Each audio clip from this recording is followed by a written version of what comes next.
أعوذ بالله السميع العليم من الشيطان الرجيم. بسم الله الرحمن الرحيم. الحمد لله رب العالمين والصلاة والسلام على رسول الله وعلى آله وصحبه ومن تبعهم ووالاه.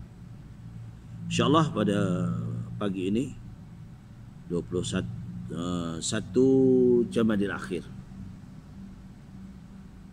1442 Hijriah bersamaan hari ini, iaitu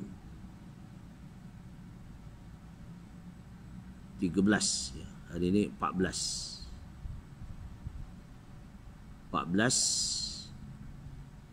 Januari 2021. Hanya kita nak kongsikan sedikit dalam kitab Zainul Talib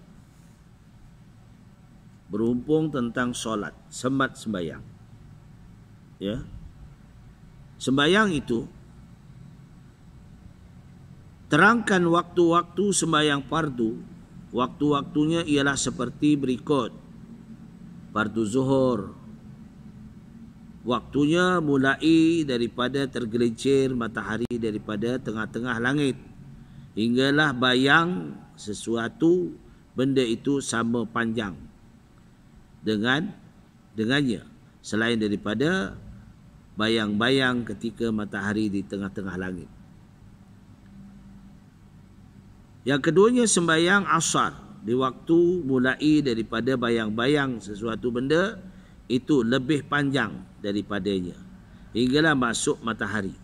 Yang ketiganya sembayang maghrib, waktunya mulai daripada selepas sempurnanya masuk matahari. Ya, hilang semuanya. Bulatan-bulatan tu hilang. Ya, bulatan merah tu hilang. Selepas sempurnanya masuk matahari, hilang semuanya. Hinggalah sempurna hilang cahaya merah itu. Ya, syifa' ahmaru di kaki langit. Yang keempat, sembahyang isyak, waktunya mulai daripada sempurna hilangnya cahaya merah di kaki langit itu hinggalah naik fajar shadiq, waktu subuh. Fajar shadiq. Yang kelima, sembahyang subuh, waktunya mulai daripada naik fajar shadiq hinggalah mulai naik matahari.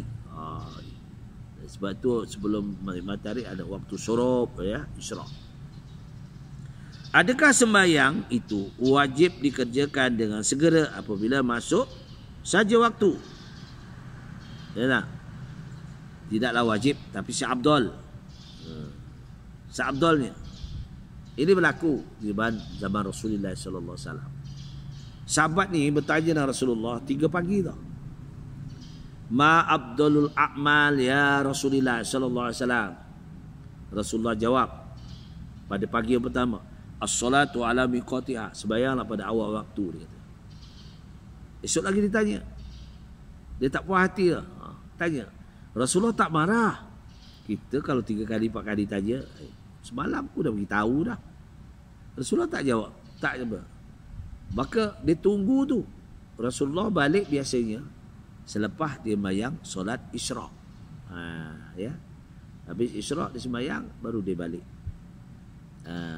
Ini sebab siapa yang menjaga masjid ketika itu, Tok Siap dia tunggu sehingga Rasulullah keluar baru dah tutup masjid. Ini amalan Rasulullah sallallahu alaihi wasallam. Semasa di Mekah, semasa di Madinah, begitulah. Ya, jadi satu istiqamah. Kita hari ini ya nak, habis je solat, wirid tak habis dah cabut dulu, pergi kedai minum. Ni kita. Ya tak? Tunggulah sekurang-kurangnya imam tu habis baca doa, wirid. Ya tak? Ni tak.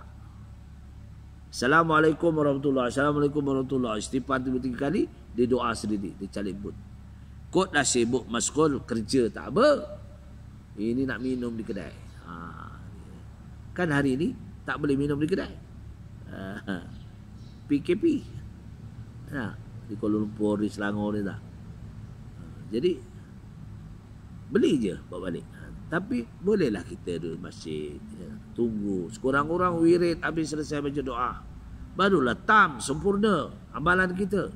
Ya, itu dia. Ada ad-dunya mazratil akhirah.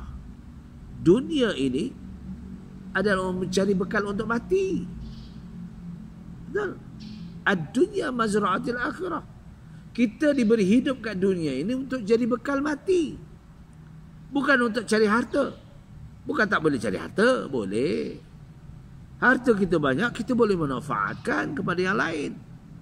Ya. Orang yang dermawan misalnya kaya, dia manfaatkan hartanya. Ya. Manfaatkan kepada siapa? Pada fakir miskin. Ya. Kepada masjid-masjid surau. Itu. Tapi kalau orang itu miskin, apa, susah juga. Jadi kita tak salah, semua tak salah. Cari kekayaan pun tak salah. Ha? Sebab itulah kita kena jaga. Ya, waktu-waktu yang perlu kita lakukan. Jadi sekurang-kurangnya kita wirid, selesai wirid barulah kita keluar. Imam baca doa. Esok pagi sahabat Rasulullah bertanya lagi Rasulullah, "Ma Abdul Amal?" Rasulullah jawab lagi, "As-salatu ala baitituh." Sembahyanglah pada awal waktu. Esok lagi tanya, barulah Rasulullah mengatakan, "As-salatu ala maqatiha." Pertama. Keduanya, bi ta'ati fi abawaihi, taat kepada ibu bapa. Yang ketiga, fi sabilillah. Yang akhir ketiga tu, berjuanglah.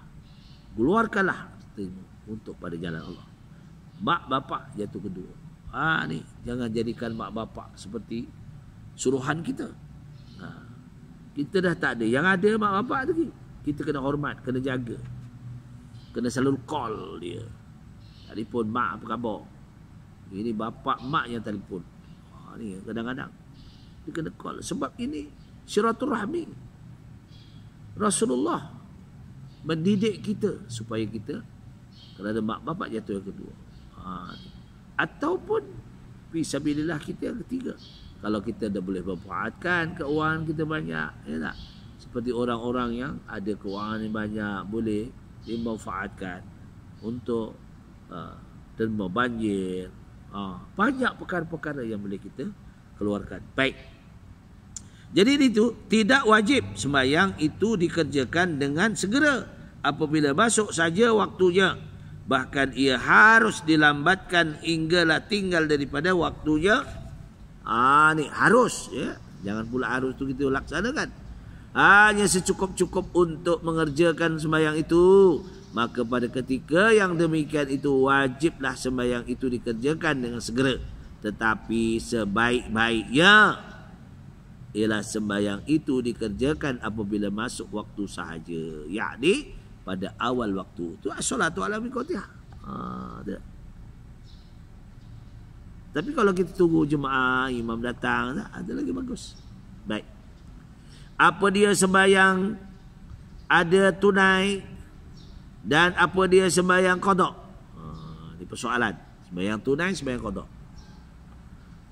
Sembahyang tunai ataupun adaan ialah sembahyang yang dilakukan di dalam waktunya, dan sembahyang qada ialah sembahyang pada waktu yang lain, waktu yang luput. Perempuan tak apa, dia ada istimewanya. Bila datang kotor, haid, dia tak wajib sembahyang. Bila nifas, tak wajib sembahyang. Lelaki tak ada. Lelaki mana ada istilah haid, tak ada. Ya, lelaki tidak ada istilah itu. Lelaki kena sembahyang setiap waktu. Ya, kecuali uzur. Uzur lelaki macam mana? Uzur dia tidur pukul 11. Tidur haidullah. Tiba-tiba terbangun pukul 5. Letih betul kerja kot. Tak apa. Tapi wajib faur, wajib segera qada. Jangan tangguh-tangguh qada tu. Wajib segera qada. Itu bagi lelaki, ya. Adakah perbezaan makna dari segi bahasa Arab kedua-dua perkataan? Tidak. Bahkan kedua-duanya bermakna yang sama. Ya, yang sama. Membayarnya, mengqadanya. Ya tak? Sama. Waktu-waktu yang diharamkan sembahyang. Kita hati-hati. Waktu-waktu yang diharamkan sembahyang. Kadang-kadang orang sembahyang lepas subuh, lepas asar, dia tak faham. Kecuali qada tak apa. Apa dia waktu yang diharapkan sembahyang di dalamnya? Iaitu 5 waktu seperti berikut. Lepas sembahyang subuh hinggalah terbit matahari. Surup ni dah boleh lah. Terbit matahari. Surup, waktu duha, lepas sembahyang subuh tu tak ada istilah kecuali qada.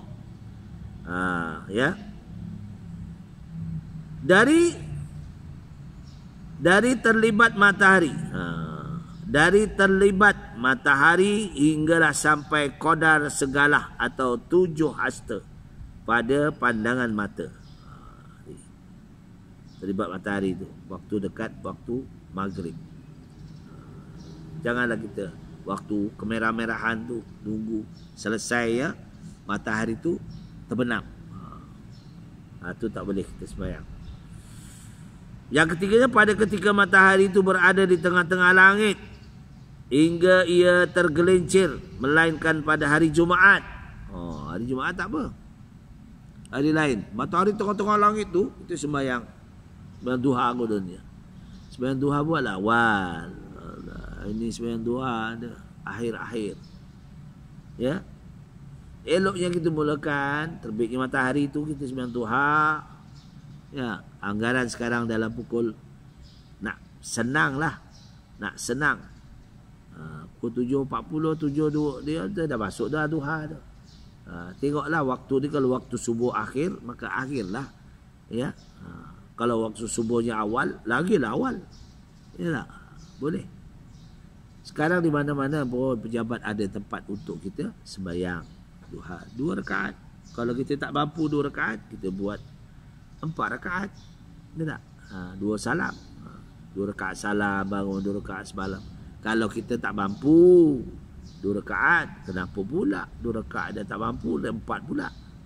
Sembahyang duha itu sebenarnya ada sebaik-baiknya. Ada setengah hukama khilafiyah boleh 12 rakaat. Itu 2 rakaat salam, 2 rakaat salam, 2 rakaat salam sampai 12 rakaat ada. Tapi biasanya ada 8 yang tentu dalam kitab-kitab dia 8 rakaat, iaitu tiap 2 rakaat salam, 2 rakaat salam sampailah 8 rakaat. Itu sebiasanya di dalam kitab-kitab. Baik. Sebab inilah kita kena cari jalan bagaimana untuk kita memanfaatkan sembahyang-sembahyang yang disunatkan pada ketika itu. Baik. Lepas sembahyang asar hinggalah masuk waktu matahari. Lepas asar tu sampai kemerah-merahan. Itu haram Lepas solat asar pun tak boleh sembahyang. Ketika cahaya matahari kekuningan. Kekuningan nak masuk waktu maghrib. Kerana hampirnya hendak masuk hinggalah matahari itu masuk. Jadi waktu dekat waktu maghrib tu tak bolehlah kita sembahyang, sunat kecuali qada. Banyak ke qada itu? Apa jenis sembahyang yang diharamkan pada waktu-waktu tersebut? Iaitu sembahyang sunat semata-mata. Seperti sunat mutlak, artinya jika seseorang ingin mengerjakan sembahyang qada pada waktu tersebut, maka hukumnya tidaklah haram. Itu kan ada tadi. Qada tak apa. Syarat wajib sembahyang. Ni kita nak semat dalam sembahyang ni, kita kena tahulah. Apa dia syarat wajib sembahyang? Syarat wajib sembahyang itu ada 6 perkara. Pertama, mesti orang Islam. Ada 6 perkara Rukun Islam ada 13. Rukun sembahyang ada 13. Ni rukun iman ada 6. Ini syaratnya. Syarat disahkan sembahyang itu boleh diterima oleh Allah Ta'ala, diwajibkan di sembahyang. Pertamanya mestilah orang Islam. Islam. Orang kafir tidaklah wajib. Itu kafir orang Islam. Bila ngaku dirinya Islam kan sembahyang. Ini ngaku Islam tapi sembahyang tidak. Macam mana? Berakal. Orang gila tak perlulah. tak sempurna. Cakap sendiri, senyum sendiri, tu tak payahlah ya, dia sembang sendiri. Maka orang yang tidak berakal seperti gila, mabuk, pitam dan sebagainya tidak diwajibkan sembahyang. Tapi kalau dia mabuk, dia sedar, wajiblah sembahyang. Kalau dia mabuk misalnya, pitam, dia pitam pukul berapa? Dia pitam pukul 11. Bangun-bangun pukul 2. Maka wajiblah sembahyang. Sebab dia bukannya gila, dia pitam. Yang ketiganya balik.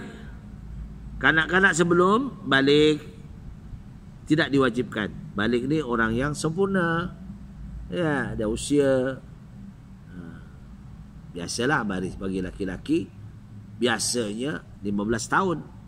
Tapi kadang-kadang hari ini dah umur 14 tahun pun dah akalnya dah cerdik, ya tak? Tu macam mana orang bertanya, kecil-kecil dah pandai main game.